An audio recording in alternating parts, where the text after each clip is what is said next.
सही राह दिल छू लेने वाली कहानी।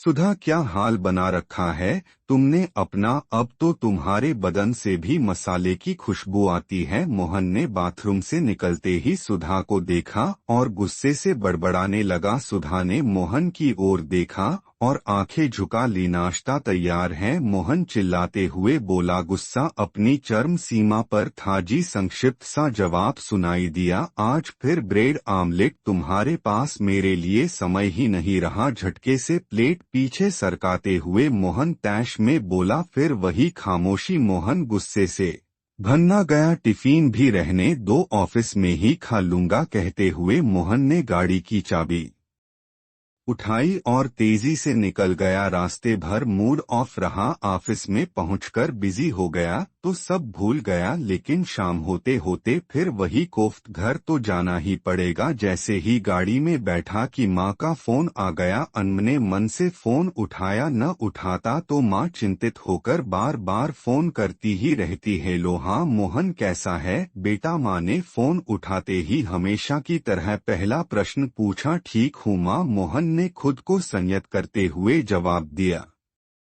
पर माँ तो माँ ही होती हैं ना। एक पल में माँ ने भांप लिया कि मोहन के मन में कोई तो उथल पुथल मची हुई है और सुना। बहू बच्चे ठीक है, कितने दिन हो गए तुझे देखे। जब से तेरी नौकरी दूसरे शहर में लगी है, तरस गई हूँ तुझे देखने को। टाइम निकल कर आजा जल्दी। जी माँ, जल्दी ही आऊंगा। छोटा सा प्रत्युत्तर। आज उदास क्यों है रे, माँ से पूछे बिना रहा ना गया। माँ के प्रेम का जरा सा सहारा पाते ही आक्रोश का ज्वालामुखी सा फूट पड़ा। माँ, वक्त के साथ सुधा में बहुत बदलाव आ गए हैं। अब कुछ भी पहले जैसा नहीं रहा। ना तो अब वो मेरा ठीक से ध्यान रखती है, ना मेरी पसंद नापसंद का ध्यान रखती है।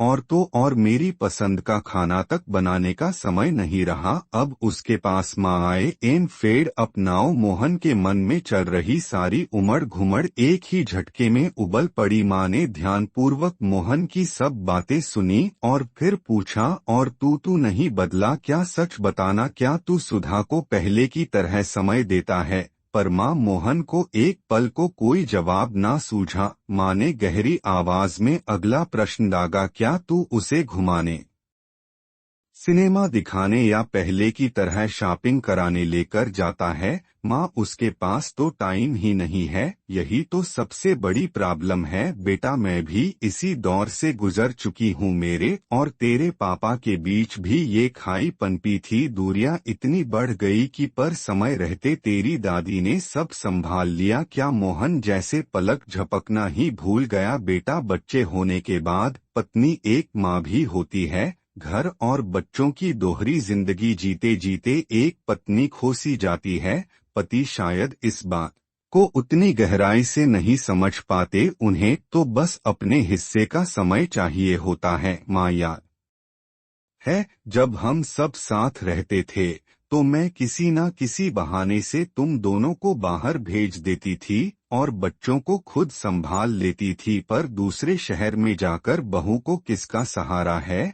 और फिर तू भी उसका साथ नहीं देगा तो कौन देगा। मोहन बेटा, माँ की बातें पल्ले पड़ने लगी। उदासी के घने बादल छटकने लगे। मैंने कभी इस पॉइंट ऑफ व्यू से तो सोचा ही नहीं। मोहन को ग्लानि सी अनुभव हुई। माँ, मेरी बुद्धि भ्रष्ट हो गई थी कि अनजाने में क्या क्या सोच गया सुधा के बारे में। माँ, आज आपने मुझे सही राह ना दिखाई होती तो मेरा तो घर ही शुभ शुभ। बोल मोहन, प्रेम तो एक गहरा सागर है। इस सागर में जितना डूबोगे उतना सुख पाओगे। माँ, थैंक यू। शर्मिंदगी सी महसूस हुई मोहन को, पर माँ ने अपना रोल बखूबी निभा दिया था और उथल पुथल का कीड़ा मोहन के मन से निकाल फेंका था। सदा सुखी रहो मेरे लाल। अब फोन रख और खुश मन और सकारात्मक विचारों के साथ घर जा। सुधा इंतजार करती होगी। जी माँ, मोहन की आवाज में लरजती खुशी की लहर महसूस कर चुकी थी। माँ घर पहुँचते ही मोहन ने ऐलान कर दिया, जल्दी से तैयार हो जाओ, आज